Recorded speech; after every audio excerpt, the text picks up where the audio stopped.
오늘은 가스펠 프로젝트 신약 4권의 마지막 과입니다. 오늘은 본문의 내용을 쭉 읽어보고 어떤 상황인지 바울의 행적을 차례차례 밟으면서 함께 본문 내용을 살펴보겠습니다. 오늘 본문에서 바울은 세상의 복음을 널리 전하기 위해서 아덴을 떠나서 고린도로 향했습니다.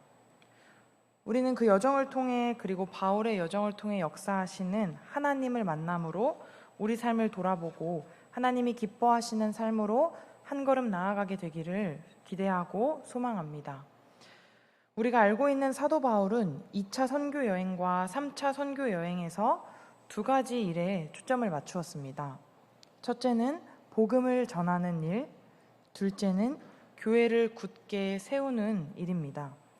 오늘 세션에서 우리는 바울의 사역을 통해 하나님의 1차적인 부르심은 우리의 직업과 무관하게 하나님의 선교를 담당하는 것이라는 사실을 보게 될 것입니다.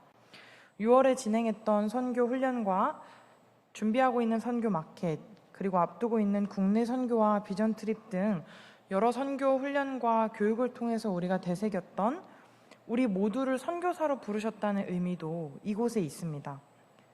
나아가 우리의 직업이 복음을 전하는 발판이 되는 것과 주변 사람들을 지도하고 굳게 세우는 것임을 발견하게 될 것입니다. 이 두 가지에 초점을 맞춘다면 다음 세대의 신실함의 유산을 남겨줄 수 있을 것이라 기대합니다. 오늘 본문이 세 군데이지만 특별히 앞에 1절부터 4절까지의 내용을 통해서 하나님께서 나를 선교사로 부르시고 나의 직업을 복음을 선포하는 토대로 삼게 하셨다는 사실을 깨닫게 될 것입니다. 이 깨달음의 은혜가 저와 여러분에게 있기를 소망합니다. 대부분의 사람들은 삶에서 직업을 갖거나 일을 하면서 살아갑니다. 예수님을 만난 사람은, 곧 예수님을 구주로 고백하는 사람은 삶에서 일하고 수고하고 이 직업을 갖는 모든 여정이 바울과 마찬가지로 전도 여행이 된다는 것을 알고 있습니다. 나의 삶이 바울과 마찬가지로 하나님과 함께하는 전도 여행이라면 나의 전도 여행은 어디쯤 왔는지, 어디를 향하고 있는지 돌아보는 저녁 되시길 소망합니다. 시인이나 회사원이나 목사나 변호사나 똑같이 그리스도를 알고 그분을 전해야 하는 기본 소명이 있습니다. 어떤 사람들은 복음을 선포하도록 부름받았고 또 어떤 사람들은 그렇지 않다고 생각하는 것은 잘못된 생각입니다. 스스로 나 자신을 그리스도의 제자로 여기고 하나님의 자녀로 여긴다면 직업 자체를 목적으로 삼아서는 안 됩니다. 직업은 목적을 위한 수단일 뿐이라고 생각해야 합니다. 바울이 이해했던 것처럼 하나님은 우리가 자기 직업을 복음을 전하는 발판으로 여기기를 원하십니다. 1절부터 4절 오늘 짧은 본문인데 합독해서 한 번 더 읽도록 하겠습니다. 오늘은 본문 내용을 많이 다룰 것이기 때문에 한 번 더 읽도록 하겠습니다. 같이 읽겠습니다. 그 뒤에 바울은 아테네를 떠나서 고린도로 갔다. 거기서 그는 본도 태생인 아굴라라는 유대 사람을 만났다. 아굴라는 글라우디오 황제가 모든 유대 사람에게 로마를 떠나라는 칙령을 내렸기 때문에 얼마 전에 그의 아내 브리스길라와 함께 이탈리아에서 온 사람이다. 바울은 그들을 찾아갔는데 생업이 서로 같으므로 바울은 그들 집에 묵으면서 함께 일을 하였다. 그들의 직업은 천막을 만드는 일이었다.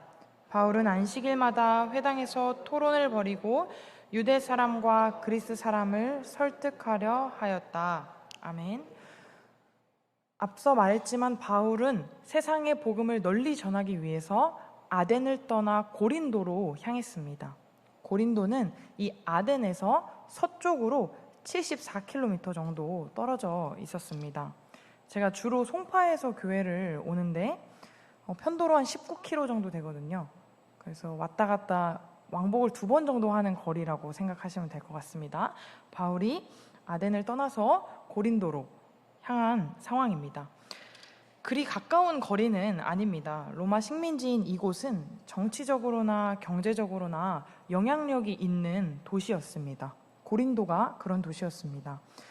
바울은 고린도에서 상당 기간을 머물렀는데 고린도는 전략적인 안목을 가지고 있었던 그 바울이 이 본격적인 복음 전도의 중심지로 삼을 만한 괜찮은 도시였습니다.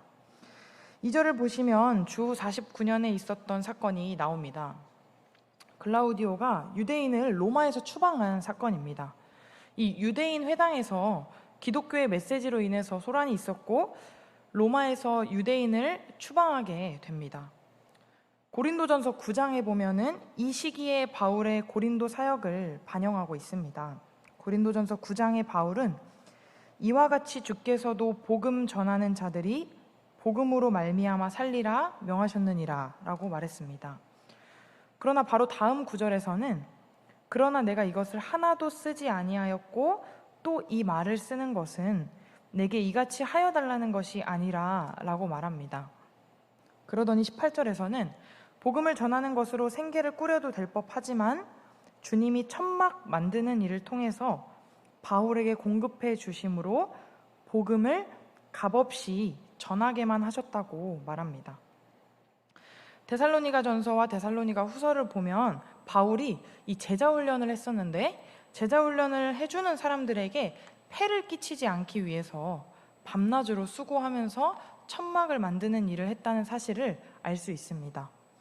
이렇듯 바울은 생계를 유지하면서 복음을 전하는 일도 하고 복음도 전하는 텐트 메이커였습니다. 오래지 않아서 본도에서 고린도로 이주한 지 얼마 안 된 이 부부를 바울이 만납니다.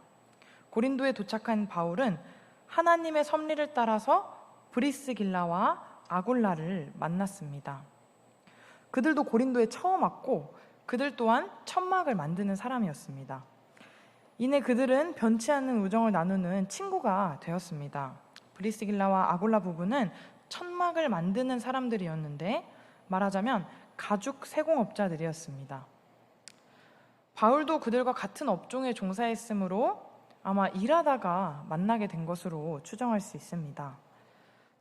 천막 만드는 일은 바울의 고향에서 나는 그 주요 특산물과 관련이 있었는데 이 특산물이란 염소 털로 짠 직물입니다. 그러니까 망토나 커튼 같은 그 망토나 커튼에 물이 젖지 않도록 해주는 그 직물을 만드는 데 쓰였던 특산물입니다. 이 바울이 천막 만드는 일을 했던 것과 브리스길라와 아굴라 부부를 만난 것은 모두 우연은 아닙니다. 바울은 자신이 천막을 만드는 사람이고 복음을 값없이 설교할 수 있다는 사실을 자랑스럽게 여겼지만 궁극적으로 중요한 것은 그에게 일용한 양식과 모든 필요를 공급하시는 분이 하나님이심을 알았습니다. 유대교에서는 이 서기관이나 랍비가 무언가를 가르치고 나서 보수를 받는 것을 부적절하게 여겼습니다. 유대교에서는 그랬는데 따라서 율법 연구와 가르치는 일 외에도 생계를 같이 하는 사람들이 많았습니다. 바울은 선교사로 사역하는 동안에 이런 식으로 생계를 유지했습니다. 지금도 많은 선교사님들이 비즈니스 선교를 하듯이 일도 하고 재정적인 필요를 충당하면서 그 일과 함께 복음을 전하는 일을 함께 감당하는 것입니다. 우리는 여기서 중요한 깨달음을 얻을 수 있습니다. 직업 자체, 그 직업이란 복음을 전하는 직접적인 혹은 간접적인 도구가 된다는 사실입니다. 우리는 직업을 갖거나 어떠한 일을 하면서 혹은 전문적인 일을 가지고 있지 않다 하더라도 내가 생산해낼 수 있는 무언가가 있다면 그것은 물질적으로든 의미적으로든 복음을 전하는 도구가 됩니다. 왜냐하면 먼저는 우리는 그 생산 활동을 함으로써 얻어지는 수익을 통해 선교의 보탬이 될 수 있기 때문입니다. 그렇다고 단순히 돈을 벌기만 하는, 돈을 벌려는 행위는 아닙니다. 우리는 그 일 자체에서 직업적 소명을 발견하고 의미를 찾게 되는데 그 의미는 하나님의 창조 질서에 부합하고 성경적인 가치를 추구하는 일이 됩니다. 단순히 내가 하는 일이 좋은 일이니까 남을 돕는 일이니까의 차원은 아닙니다. 내가 하는 일이 하나님의 나라를 확장해 가는 데에 쓰임 받는 것이 우리에게 중요하다는 사실입니다. 내 욕심과 내 배를 불리기 위한 나의 유익이 초점인 것은 당연히 아닐 뿐더러 따라서 불법적인 일이나 누군가를 해치고 손해를 입히는 일은 당연히 제하게 되겠죠. 또한 마찬가지로 우리는 직접적으로 복음을 전할 수 있습니다. 직업을 통해서 일터에서 만나는 사람들에게 하나님이 부어주시는, 우리 안에 사랑이 없기 때문에 하나님이 우리 안에 부어주시는 그 사랑을 흘려보냄으로써 하나님이 사랑이심을 나타낼 수 있고요. 하나님이 주신 마음으로 그들을 섬기는 가운데에 그들에게 예수님이 어떤 분이신지를 소개할 수 있습니다. 또 성경을 읽고 묵상하는 가운데 은혜를 받은 것이 있다면 그들에게 나눌 수 있고, 우리가 먼저 만난 예수님을 증거하면서 긍휼의 마음으로 그들을 위해 기도할 수 있습니다. 우리는 이 일들을 통해서 선교를 감당하게 됩니다. 이렇게 직접적이고 혹은 간접적으로 우리의 직업과 일을 통해서 선교를 감당하게 되는 것입니다. 선교를 선교학적으로 정의를 한다면 가장 먼저는 하나님 나라라는 바운더리가 있다면 하나님 나라 밖에 있는 사람이 하나님 나라 안으로 돌아오게 하는 것입니다. 이게 선교학적 정의로 선교에 대한 의미인데, 우리가 하나님 나라 밖에 있던 사람들을 다시 하나님 나라 안으로 돌아오게 하는 것이 우리의 직업에 쓰인다는 말입니다. 우리가 돈을 벌어서 하나님 나라를 위해 최전방에서 수고하는 선교사님들을 후원하고 돕는다면 그것 또한 선교에 이바지하는 것입니다. 마찬가지로 내가 하는 일과 생산을 통해서 한 영혼의 필요를 채우고 돌보고 양육하고 이 땅의 질서가 다시금 하나님이 주인 되심이 드러나게 하는 데에 쓰인다면 그 또한 선교에 이바지하는 것입니다. 한국 평균 근로 기준으로 보면 월요일부터 금요일까지 9시부터 6시까지 일을 한다고 했을 때 평균 한 8시간씩 근무를 하는 사람이 많은데, 시간이나 근무 시간 이런 환경이 조금씩 다를 수는 있지만 우리는 대부분의 시간을 어떠한 직업을 가지고 이거 나에게 맡겨주셨다 생각하는 일을 매일 해나가면서 살아갑니다. 하루에 8시간이면 일주일이면 40시간이고 한 달에 160시간 이상을 일하는 사람이 참 많습니다. 결코 적지 않은 시간입니다. 사실 실제로 근로를 하고 있는 사람이라면 하루의 대부분의 시간을 의식주를 채우는 시간을 제외하고 일을 하며 지내고 있다고 해도 과언이 아닙니다.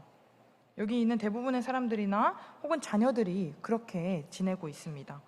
이렇게 오랜 시간을 투자하고 오랜 시간을 공들이는 우리의 직업과 일이 참 의미가 있고 가치가 있게 되는 것은 이 직업과 일이 올바른 쓰임에 맞게 될 때입니다. 주변에 많은 사람들도 그렇고 저도 자주 하는 교회를 출근하지 않겠다는 말이 아니라 제 주변에서 자주 들리는 말은 출근을 안 할 수만 있다면 안 하고 싶다. 출근을 한 지가 얼마 안 됐는데 퇴근하고 싶다. 이런 이야기를 많이 합니다. 또 많은 청년들도 월요일이 오는 것을 그닥 좋아하지 않습니다. 더군다나 야근은 예전에는 당연한 것이었는데 요즘에는 본인에게 주어진 야근이어도 점점 필요 이상의 것이 되어가기도 합니다.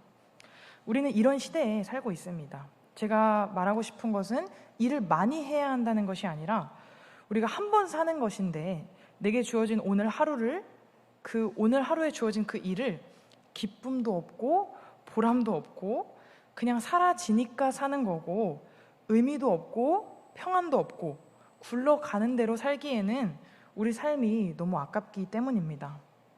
우리가 이 삶을 사실 어디 죽을 때 가져갈 수도 없고 하루하루 다 기록한다고 한들 어디에 남아서 보존되는 것도 아닙니다. 하지만 적어도 우리가 코람데오 하나님 앞에서 이 복음을 전하는 통로로 올바르게 쓰임 받는다면 기쁨과 보람이 없을래야 없을 수가 없다는 말입니다. 저와 여러분은 출근이 기쁘고 일하는 것이 기대가 되길 소망합니다.